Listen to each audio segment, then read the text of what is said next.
इकडे ठीक आहे. शिपायाला जी महाराज जा आणि नगरीत दौडले. काय म्हणू?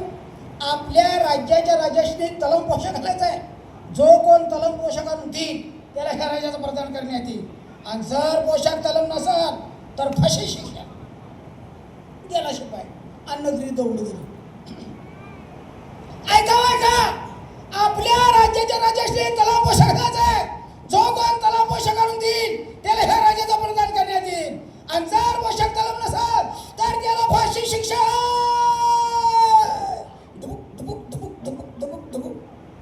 सगळीकडे दौंड झाले. दौंड ऐकून दरबारात 3 माणसं ताट झाकून आणले. ते गाले म्हणले महाराज आले आले या या. ती गोंजरी महाराजाच्या समोर. महाराज म्हणले बघ ताट उघडा. ताट उघडलं. ताट रिकामच. ताटात काही नाही. महाराज चिडले. अरे ताटात पोशाख आहे रिकामदार कशाला आला? ते महाराज आपण पोशाख घालणार आहे म्हणलं तर हलकं तलम म्हणणार आहे का? तलमच असं आहे डोळ्याला दिसून असं एक नंबर मस्तच. महाराज काढा अंगाला पोशाख काढा. घाला पोशाख काढा. महाराजाने अंगाला पोशाख काढला आणि ताटात नसलेला पोशाख अंगात काढला. आणि ह्या तिघातले एकानं काय केलं नगरीत पळाला आणि सगळ्याला दम दिला. महाराजाच्या अंगावर पोशाख आहेच म्हणायचा. जर कोण नाही म्हणलं पोशाख आहेच म्हणायचं. जर नाही म्हणलं सगळ्याला दम दिला. आणि दरबारच्या दोघांनी काय केलं टाळ्या वाजवल्या. महाराज काय सुंदर दिसता बघा एक नंबर मस्त. महाराज उठा उठा उठा बसा करतात. आता मिरवणूकच काढूया. महाराज उठलं आणि उघडं जाऊन राहतात बसलं. आणि मग मिरवणुकीला सुरुवात झाली. महाराज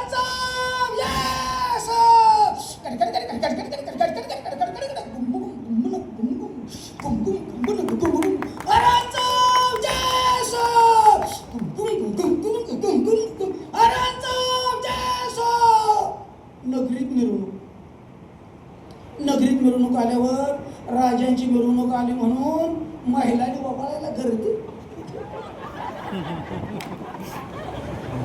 ओवाळता सुखबाई काय म्हणते अगं बाय बाय बाय बाय बाय बाय काय महाराज नटलेत ग बाई. महाराजाला पोशाख सजली ती पोशाखाने महाराजाला बाकी माझ्या आरती म्हणून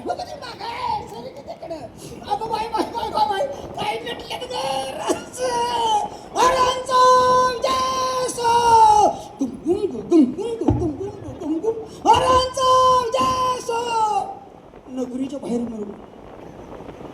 नगरीच्या बाहेर मिरवणूक आलो.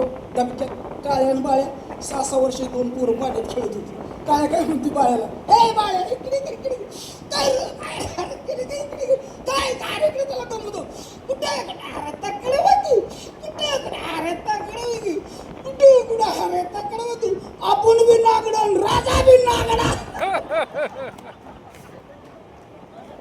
या 6-6 वर्षाच्या काळ्या बाळ्या जसं राजाच्या अंगात कापडं नाही हे जसं निर्भीडपणे बोलून दाखवलं तसं आपण आपल्या घरातल्या गल्लीतल्या गावातल्या अंधश्रद्धेबाबत निर्भीडपणे बोलायला पाहिजे. धन्यवाद. जय भीम.